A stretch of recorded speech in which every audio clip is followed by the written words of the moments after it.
When Brian and Esther boarded their first international flight from Nairobi to the United States, they carried more than suitcases. They carried hope, fear, determination, and a quiet promise to each other. No matter how hard life became, they would not give up. Back in Kenya, Brian had worked as a junior technician in a small electronics shop in Nairobi's downtown area. The pay was modest, barely enough to cover rent in their small one-bedroom apartment and help Brian's younger siblings back home in Muranga. Esther, on the other hand, had studied accounting but struggled to find stable employment. Most of the work she got was temporary contracts that never lasted long. Life wasn't miserable, but it felt like they were stuck. Every month felt like survival instead of progress. One evening, while sitting on their small balcony overlooking the busy road below, Brian said something that would change their lives. "What if we tried going abroad?" Esther looked at him quietly. "America?" she asked. Brian nodded slowly.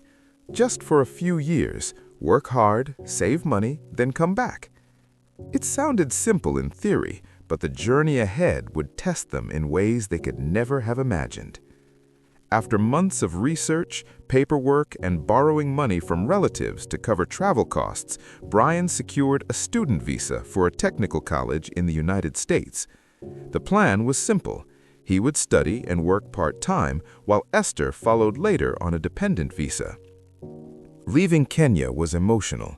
At Jomo Kenyatta International Airport, their parents hugged them tightly, offering prayers and encouragement. "Don't forget where you came from," Brian's mother said, with tears in her eyes. They promised they wouldn't. But nothing could have prepared them for the reality waiting in America. Brian arrived during winter. The cold alone felt like punishment.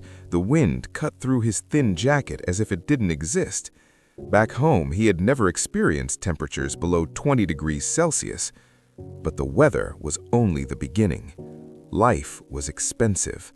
The small room he rented in a shared apartment cost more than what he used to pay for an entire house in Nairobi. His part-time job washing dishes at a restaurant barely covered rent and food. Many nights, Brian returned home exhausted, his hands sore from standing in hot water for hours. He would call Esther back in Kenya. "Are you okay?" she would ask. "I'm managing," he would reply, even when things were harder than he admitted. After a year, Esther finally joined him in the United States. Their reunion was emotional, but the reality quickly settled in. They both had to work. Esther started working as a cleaner in a hotel, while Brian continued studying and working night shifts at the restaurant.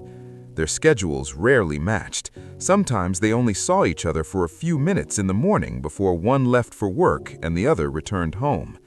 The exhaustion was overwhelming. There were days when Esther cried quietly in the bathroom. "I didn't know life here would be this hard," she admitted one evening. Brian held her hand. "We didn't come this far to quit." Slowly, things began to change.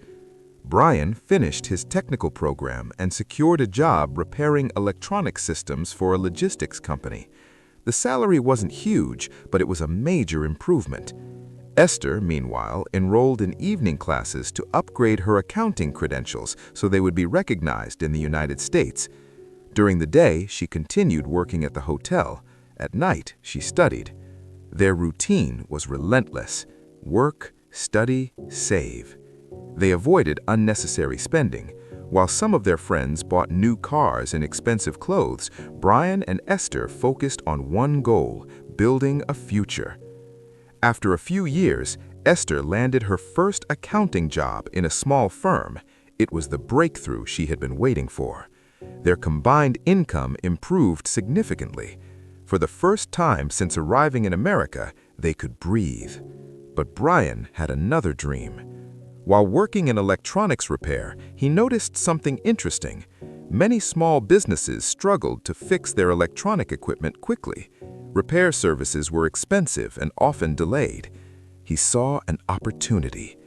With their savings, Brian started a small electronics repair business from their garage.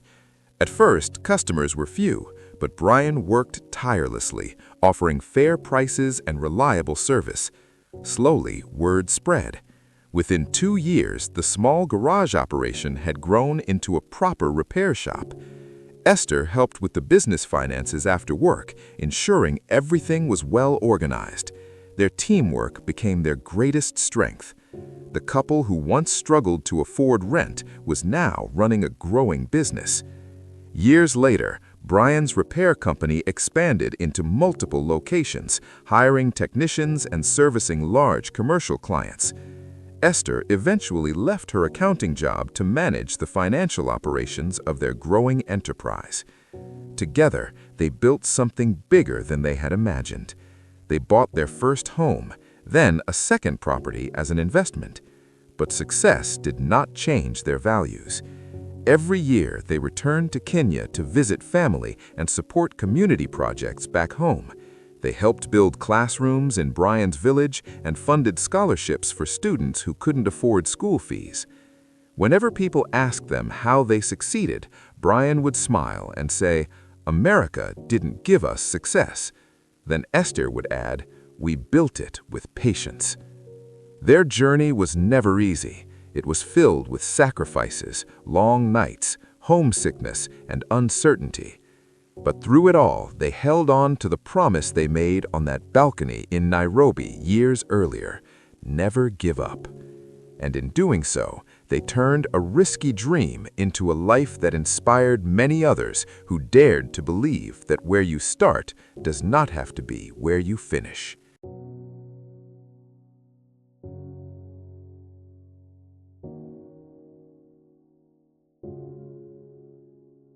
If you love real-life stories like this, hit subscribe, like, comment, and let's keep walking through these journeys together.